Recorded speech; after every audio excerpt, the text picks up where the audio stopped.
Just how insane is Foo Fighter's ability? She can transform her body into a gun, fire a bullet, and even instantly heal a teammate's severed finger. Yet despite being this powerful, FF still couldn't land a single hit on the enemy. As it turned out, just when the group thought everything was over, suddenly noticed that the pipes trapping the man had been destroyed. But strangely enough, even though the man had clearly drowned to death, how could his handprints still appear here? While the three of them stood there completely confused, the man was already racing toward the chapel. You see, Whitesnake had ordered him to use his stand ability to locate a strange bone. Failed to find it, and he'd suffer a fate worse than death. Though he was running out of time before the deadline, he wanted to take a quick break because the filthy sewage had left him feeling absolutely disgusting. Luckily, what happened next cheered him up. A woman appeared right before his eyes. But strangely, no matter how Sports Maxx tried to chat her up, the woman showed zero reaction, as if he didn't even exist. The next second, the woman kicked the man beside her hard, saying he couldn't touch her without paying up. But the man on the ground was totally bewildered. He hadn't laid a finger on her, so why was she attacking him? At this point, Sports Maxx couldn't stand watching anymore and knocked the guy out cold with one punch. Then Sports Maxx dragged the man to a secluded corner. The reason the woman couldn't see Sports Maxx was because he had become an invisible corpse. Sports Maxx then pulled off the man's pants, planning to check if he had any hidden cash. But the woman nearby got the wrong idea. 勘弁してよ。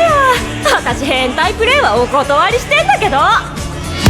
To his surprise, the guy actually had some goods stashed away. Sports Maxx was thrilled and ready to have some fun, but he had no idea what was about to happen next would make his jaw drop. The moment the liquid was injected into his body, massive amounts of fluid started bursting out of him. Only then did he realize that what flowed through him wasn't blood, but absolutely putrid sewage because he had already died in that sewer pipe. The reason he'd become like this was that his stand ability had turned him into an invisible corpse as well. This horrifying scene nearly made the streetwalker wet herself, and just as she turned to run,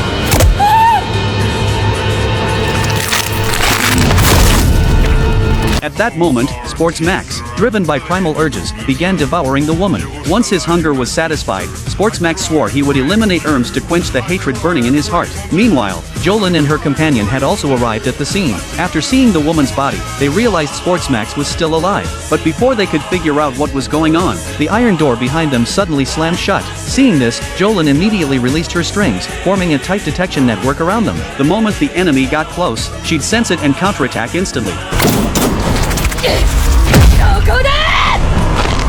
However, Jolyne never expected that a broken arm could still grab hold of her. The next second, she was yanked into midair. Though the enemy attacked her, Jolyne not only handled it with ease but also turned the tables, using her strings to capture him. As Jolyne unleashed her fierce assault, Erms noticed something was off. The woman behind them was suddenly spraying out massive amounts of blood.